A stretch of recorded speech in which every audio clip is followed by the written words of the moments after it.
अस्सलाम वालेकुम, मैं सनान इस आपकी खिदमत में दोबारा हाज़िर हुए हैं। आज हम घर पे थे, मैंने कहा आज एक टॉपिक हमारे जहन में आया कि प्रोबायोटिक्स का इस्तेमाल, प्रोबायोटिक्स क्या काम करते हैं ब्लैडर की गट के ऊपर या उसकी हेल्थ के ऊपर या उसकी इम्यूनिटी के ऊपर, और इसका इस्तेमाल क्यों ज़रूरी है। और इसका इस्तेमाल आइंदा आने वाले 5 to 6 ईयर्स में we have to shift from antibiotic to probiotics या प्रीबायोटिक्स पे हमें आना पड़ेगा if you want to export our chicken. तो खैर अपनी ही अभी तक जो है ना वो जो पर कैपिटा है वो पूरी नहीं कर सके, लेकिन एक्सपोर्ट के लिए तो ये बहुत ज़रूरी है, क्योंकि सबसे ज़्यादा जो एंटीबायोटिक इस्तेमाल हो रही है वो इस पाकिस्तान, इंडिया और बांग्लादेश में हो रही हैं, और हमें इस पर शिफ्ट होना चाहिए। और इसके फ़ायदे क्या हैं? सबसे पहले जो आम ज़ुबान में अगर आपको समझाया जाए कि जो दही है, जो हम दूध से दही बनाते हैं, उसका इस्तेमाल हम जो करते हैं उसके अंदर जो बैक्टीरिया हैं जो दूध को दही बनाते हैं वो है लैक्टोबैसिलस। वो इस्तेमाल करने से आपकी जैसे हम पुराने लोग भी कहते हैं कि सुबह उठ के जी दही लाजमी खाना चाहिए। और उसमें क्या होता है, दही में वो बैक्टीरिया होते हैं, दोस्त बैक्टीरिया, जो आपके पेट में जाके इंटेस्टाइन के अंदर एक एनवायरनमेंट जो बनाते हैं। अब हम उसको शिफ्ट करते हैं पोल्ट्री के ऊपर। ब्रायलर में जब हम प्रोबायोटिक्स देते हैं तो उसमें दो तरह के जो है ना वो बैक्टीरिया उसके अंदर होते हैं गट के अंदर, एक ग्राम नेगेटिव और ग्राम पॉजिटिव। अच्छा, अब ग्राम नेगेटिव और ग्राम पॉजिटिव जो हैं ये बैक्टीरिया जो बीमारी में या अपना दूसरा रोल अदा करते हैं, इसके अगेंस्ट ये एक फोर्स बनाते हैं प्रोबायोटिक्स। अच्छा, ये जो प्रोबायोटिक्स हैं ये वो दोस्त बैक्टीरिया हैं, जैसे दूसरे बैक्टीरिया हैं वो हार्मफुल बैक्टीरिया हैं, ये वो दोस्त बैक्टीरिया हैं जो इंटेस्टाइन में आके जाके अपनी एक फ़ोर्स बनाते हैं। अब वो फ़ोर्स बना के उनका प्रोपोर्शन इतना बढ़ जाता है कि जो हार्मफुल बैक्टीरिया हैं उनसे ये तादाद में ज़्यादा हो जाते हैं, ये उनके ऊपर डोमिनेट हो जाते हैं। तो इस हवाले से जब बर्ड डिजीज़ में जाता है या स्ट्रेस में जाता है तो ये अपना रोल अदा करते हैं।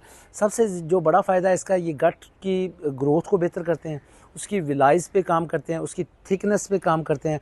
मतलब उसकी जो इंटेस्टाइन है वो प्रोबायोटिक्स दिए हुए बर्ड की जो इंटेस्टाइन है वो मोटी होगी, ठीक है ना, थिक होगी। जब थिक होगी तो उसकी जो ऑब्ज़र्व होने की कैपेसिटी है ना, ऑब्ज़र्व करने की कैपेसिटी है। देखिए हम अच्छी फीड दे रहे हैं लेकिन वो ऑब्ज़र्व भी सही नहीं कर रहा, वो उस तरह से वो कर ही नहीं रहा। अच्छा, ऑब्ज़र्वेशन में भी बहुत सारे हैं ना कि आपकी एनर्जी है, प्रोटीन है, इसमें जो प्रोबायोटिक्स हैं ना, ये सबसे ज़्यादा जो एनर्जी है उसको सबसे ज़्यादा जो है ना वो कंज्यूम करने में या उसको बूस्ट करने में सबसे ज़्यादा ये रोल अदा करते हैं।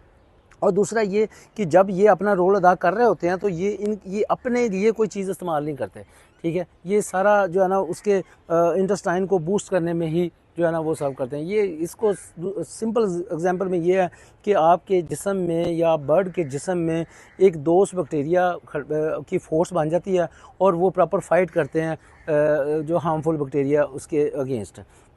अच्छा, ये एक पनीर टाइप भी है, मतलब अगर तुम दुध तो पनीर बनाई जाए तो उसके अंदर एक बैक्टीरिया ही होते हैं जो पनीर बनाने में वो ख़राब नहीं होते, पनीर ना मतलब वो ख़राब होती ही नहीं, ठीक है ना। इसी तरह ये है कि ये जब अगर आप एंटीबायोटिक देते हैं तो एंटीबायोटिक में ये होता है कि वो जब बर्ड को बार बार दी जाती है तो रेजिस्टेंस आ जाती है। इससे कोई रेजिस्टेंस है ही नहीं, किसी भी जो है ना वो डिज़ीज़ में रेजिस्टेंस नहीं है।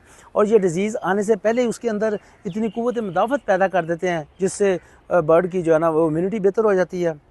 उसकी गट हेल्थ के बारे में हमने बात कर ली, लेकिन उसमें गट हेल्थ में मैं आपको बताऊं कि अब्जॉर्प्शन की बात अभी बाकी है कि वो अब्जॉर्प्शन में मतलब एक बर्ड जो है वो 150 ग्राम फीड खा रहा है। अब उस 50 ग्राम से जो उसने कन्वर्जन देनी है ना हमें वेट की सूरत में, वो किस तरह से बढ़ेगी कि जब उसकी ऑब्ज़र्व करने की कैपेसिटी बढ़ जाएगी, मतलब इंटेस्टाइन में इतनी पावर होगी कि जो हम फीड अच्छी से अच्छी फीड दे रहे हैं तो उसमें हम फीड वालों को क्लेम कर रहे हैं जी आप हमें अच्छी FCR वाली फीड दें। अब वो बेहतर फीड बना के दे रहे हैं, लेकिन हमारे पास जो गट है बर्ड की वो इतनी कैपेसिटी की है ही नहीं कि वो जो सारियाँ चीज़ें ऑब्ज़र्व करके हज़म करके ऑब्ज़र्व करके ते ओदा फ़ायदा उठा सके। ये वो प्रोबायोटिक्स ये काम करते हैं कि ये इंटेस्टाइन को सपोर्ट करते हैं ताकि वो ज़्यादा से ज़्यादा उसका निज़ामुल हज़ाम बेहतर हो सके और सारी चीज़ों को ऑब्ज़र्व करने में और स्टोर करने में उसकी मदद कर सके। और दूसरा ये कि जब आप ये सही असल में जो वाइट मीट है इसमें सबसे ज़्यादा जो रोल है वो ये होना चाहिए कि उसमें एंटीबायोटिक का इस्तेमाल बहुत कम होना चाहिए, क्योंकि ये अगर आपने जो है ना वो ऑर्गेनिक चिकन, ऑर्गेनिक फूड जो है ना वो आइंदा आने वाली नस्लों को देना, तो हमें इस पे शिफ्ट होना चाहिए।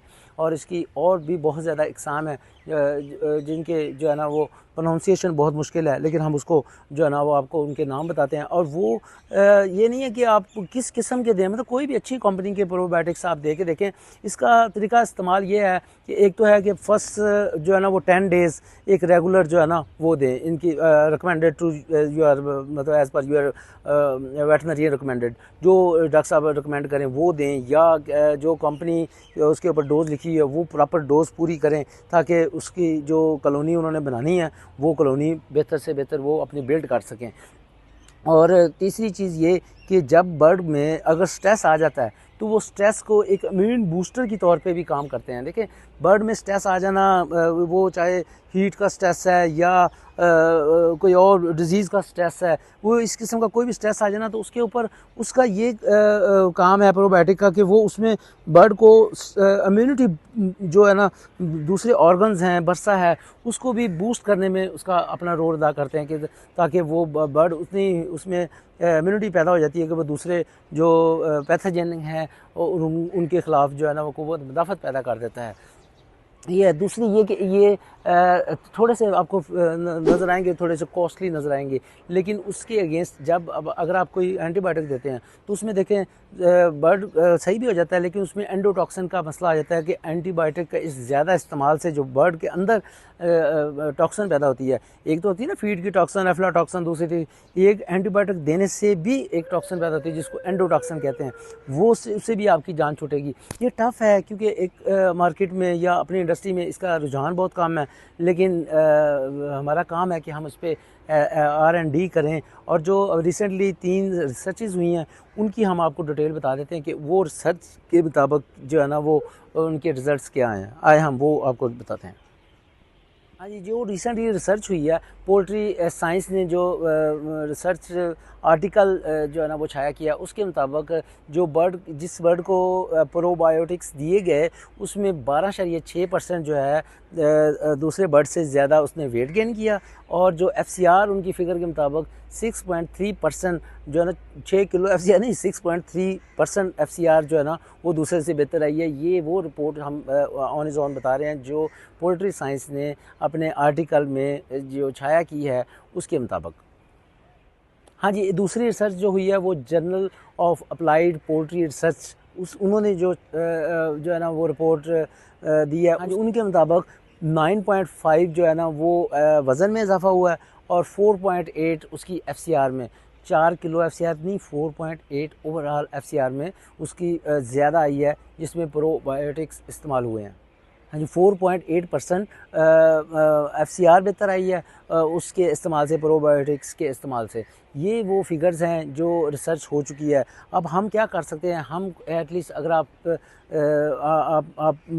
ज़्यादा फार्म है आपके पास तो आप किसी एक फार्म पे इसका एक्सपेरिमेंट करें। हाँ, इसके अंदर देखें पोल्ट्री में कभी भी ये चीज़ नहीं होती कि आपको अगर किसी ने वो बात बता दी है तो आप उस पर जो है ना ऑन इज़ नहीं, आप पोल्ट्री बर्ड जो है ना इसकी एक अपनी लैंग्वेज है, ये बताता है, इसकी इंटेस्टाइन में जो चीज़ चल रही है वो भी ये बता रहा है। आप ड्रॉपिंग जो है वो सारा खुलासा होती है आपकी फीड का, आपकी मैनेजमेंट का, आपकी बर्ड की हेल्थ का, गट हेल्थ अगर आपने चेक करनी है तो मैं जैसे वो अक्सर जो शॉर्ट भी बनी हुई है कि रोज़ की 100 ड्रॉपिंग चेक करनी है, वो 100 ड्रॉपिंग इसलिए चेक करनी है कि आपने जो उसको दिया है, क्योंकि माइक्रो लेवल वर्किंग अगर आप नहीं करेंगे ना पोल्ट्री में तो आप अपना टाइम ज़ाया कर रहे हैं, दूसरा नुकसान कर रहे हैं। उस नुकसान से बचने के लिए आपने अपनी विजिलेंट रहना है और विजिलेंट रहते हुए आपने अपने काम के अंदर मगर रहना है। देखिए, जो अगर माइक्रो लेवल वर्किंग करेंगे तो जैसे हम एक ट्रेंड दे रहे हैं कि हम कह रहे हैं कि यार एक अगर हाउसमैन है तो उसकी अगर पे मार्केट के मुताबिक दूसरे तीसरे फैक्टर आ जाते हैं, ये तुम मार्केट ख़राब कर रहे हो, ये वो। अच्छा, उसमें आप बोनस का एक ऐसा एलिमेंट शामिल होना चाहिए। पूरे फार्म इंडस्ट्री को मेरा ये जो है ना वो मैसेज है कि वो उसमें एक पोर्शन, एक हैंडसम पोर्शन रखें बोनस का, ताकि हाउसमैन जो है उसकी जो एक रेगुलर सैलरी है उसके अंदर उसमें जो है ना वो ऐड हो सके। जैसे कि हम कर रहे हैं, हम साल में 6 बोनस हमारी टीमों ने निकाले हैं और वो माशाल्लाह वो अच्छा वर्क कर रहे हैं, क्योंकि ये एक नेचुरल है कि जब आपको पता है कि आप ज़्यादा मेहनत करेंगे तो अल्लाह ताला की ज़ात उसमें बरकत डालती है। तो जब वो अल्लाह ताला की ज़ात बरकत डालती है तो उस बरकत में सबका हिस्सा है। जज़ाकल्लाह, खुश रहें, खुशियाँ बाँटें, 5 वक़्त की नमाज़ आपने नहीं छोड़नी, और जो लोग क़ैद में हैं आहिस्ता आहिस्ता रहाई की तरफ बात जा रही है। जज़ाकल्लाह जी।